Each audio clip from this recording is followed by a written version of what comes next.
It is exactly 17 after 8 o'clock. Welcome back. And let's start our first interview this morning with political analyst Dr. Ntsikelelo Breakfast. And we are going to be looking at the integrity reports that possibly were covered over the weekend at the ANC's commission. Well, rather, let's start that again.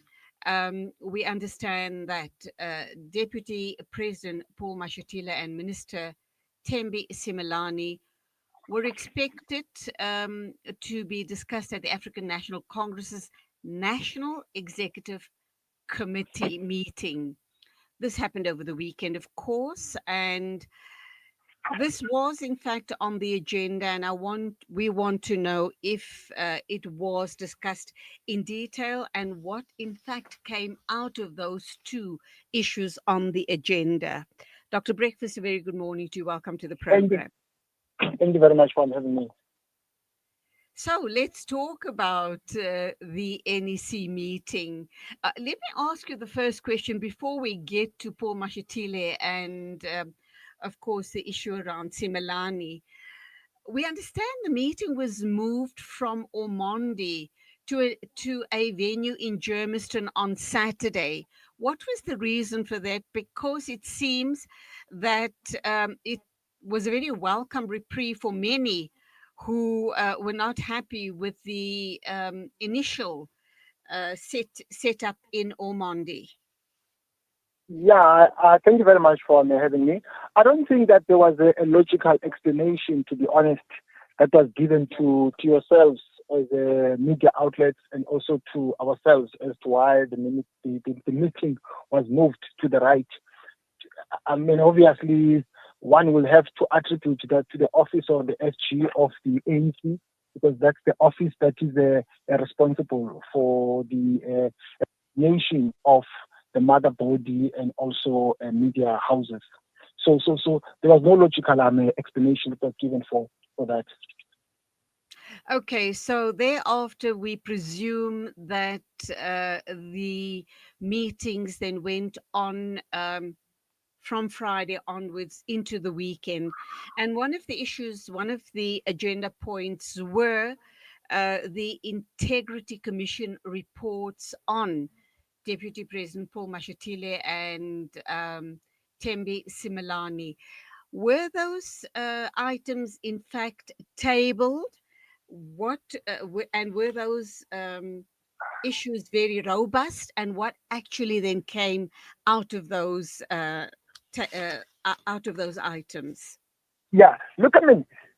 You know as well as I do that some issues are discussed in a closed session, and some issues are shared with the public.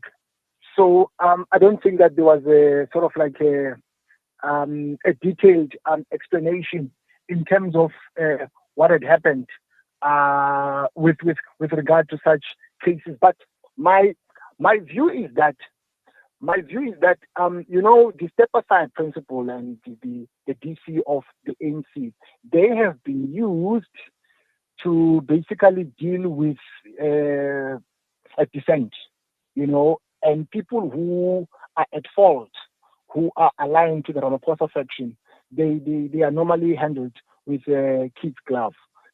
So I'm not optimistic that there's something positive that will come out of that, from my standpoint, even though there has not been a detailed explanation as yet with regard to what has happened insofar as those cases are concerned. So clearly, what I'm understanding from your answer is that this was a closed meeting or a closed discussion, Mm. the discussion regarding Tembi Simelane and Paul Mashatile. And once again, if that is in fact what had happened and details haven't been made public, then one does wonder about, I guess, uh, comrades being protected yet again and they won't be held to account. Of course, I mean, for instance, you have the case of Zizi Kodwa. Zizi Kodwa was only recalled from Parliament after the story broke that he was charged for corruption. But the information, even though the story was broken later on that was charged by NPA, but the information arose out of the Zondo commission. And one of the findings singled him out. But then there was a perpetual a response from the ANC, and only responded when there was a public outcry that how can you deploy a person like this, but you say that you are on a mission to renew the ANC. But I would argue and say in that case, it's simply because he is aligned to the Ramaphosa faction. So the step-aside principle, I'm arguing that it has been used to entrench the dominant section and to deal with certain people who hold different views. And it's going to be very difficult now to address these issues, given the fact that, one, next year there are local government elections. The ANC would want to maneuver as a unified force. I mean, how do you campaign on a large scale when the party is divided, when the party doesn't speak the same language? Two, you also have the upcoming national conference of the ANC that will elect the leaders of the ANC. That is also another funny issue. So it's very difficult to address. For instance, let's say I think the deputy president, to me, it's an open secret that he is at fault. Even himself, he does admit that he owns the house, but he gave the wrong information to the SABC. So now, if you discipline him, then some people might want him to be the president of the ANC after the current one. That will divide the party. So I think the party will not want to address that issue until the elections are over, and later on maybe try to deal with it. But then the question is, does the ANC take the country seriously? Is the ANC on a serious mission to wage a war on corruption? I don't think so. Mm-hmm. And clearly, if they're going to wait for addressing the matter after the elections, there is a risk that they could lose a lot of votes regarding this very matter. Look, I don't want to sound like a prophet of doom. The ANC is on the back foot due to a whole range of reasons. The ANC, I'm sorry to say this, it doesn't look like it will do well in the upcoming local government elections because of the shift electorally. The majority of eligible voters are young people, and the economy has not been growing the way it should have, and the economy affects in the main the youth in terms of unemployment. And it's either those young people, they don't vote, or they don't vote for the ANC. So that's the first point. The second point is that you also have the Communist Party now. They also want to stand by themselves. Now, that even if the ANC stands with the communists, they will not do well. How much more now when the communists now, they walk out of the ANC and stand by themselves? Then it will hurt the ANC more. Remember what had happened in 2016 when the ANC lost major urban centers. It's going to be worse than that. And my reading of the situation is that the ANC will get even below 40%. So we also have been hearing whispers that there's been complaints of seniors and officials who treat the National Working Committee with disdain, and also that they don't really seem to be taking the NEC very seriously. What's your take on that?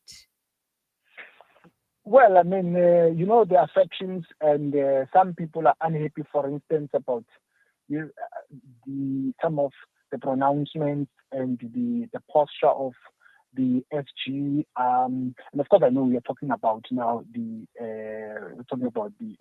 National Working Committee, which processes, the the decisions of the NC and so on. So that is going to be worse now, given the fact that you have elections. Some people might be unhappy. There